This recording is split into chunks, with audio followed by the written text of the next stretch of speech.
បងប្អូនធ្លាប់ឆ្ងល់ទេបងប្អូនថាតើបាទយន្តហោះហ្នឹងបាទគេដាក់អីវ៉ាន់ចូលនឹងរបៀបម៉េច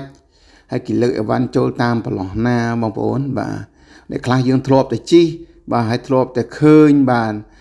ជាមួយនឹងសកម្មភាពដែលគេបាទដឹកអីវ៉ាន់ចូលឬក៏បញ្ចេញអីវ៉ាន់នៅតាមយន្តហោះគេចេញរបៀបណាទេបាទចាឥឡូវយើងមកទស្សនាទាំងអស់គ្នាបាទដែលយន្តហោះកំពុងតែបាទចតបាទហើយក៏កំពុងតែទម្លាក់អីវ៉ាន់ចុះបាទដូចបងប្អូនឃើញហើយឥឡូវសូមងាកបន្តិចបាទសម្រាប់យន្តហោះគឺធំមែនប៉ុន្តែ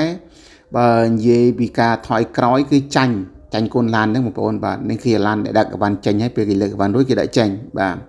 ហើយសម្រាប់យន្តហោះបងប្អូនគឺឃើញបងប្អូននេះបាទសម្រាប់ថយក្រោយឬអាយ៉ែគ្រប់យន្តហោះទាំងអស់គឺទាល់តែមានអាឡាននិងកូនឡានរុញចេញបាទអញ្ចឹងយន្តហោះធំមែនប៉ុន្តែវាមានចំណុចខ្សោយរបស់គេបាទហើយអញ្ចឹងចង់អាយ៉ែថយក្រោយគឺដឹងតែចាញ់អាឡានតូចហើយបាទពេលច្រើនគឺឡានតូចជាអ្នកទៅសណ្ដោងរុញហើយដូចបងប្អូនឃើញនេះជាការទម្លាក់ជាមួយនឹងអីវ៉ាន់ចេញពីយន្តហោះបាទហើយមុននឹងយន្តហោះវ៉ាន់ដើរដល់កន្លងផ្លូវគឺពឹងទៅលើអាឡានតូចជាអ្នកដែលបញ្ជាជំនួយយន្តហោះដើម្បីទាញយន្តហោះថយក្រោយដើម្បីឲ្យចូលកន្លងផ្លូវផងដែរបងប្អូនបាទ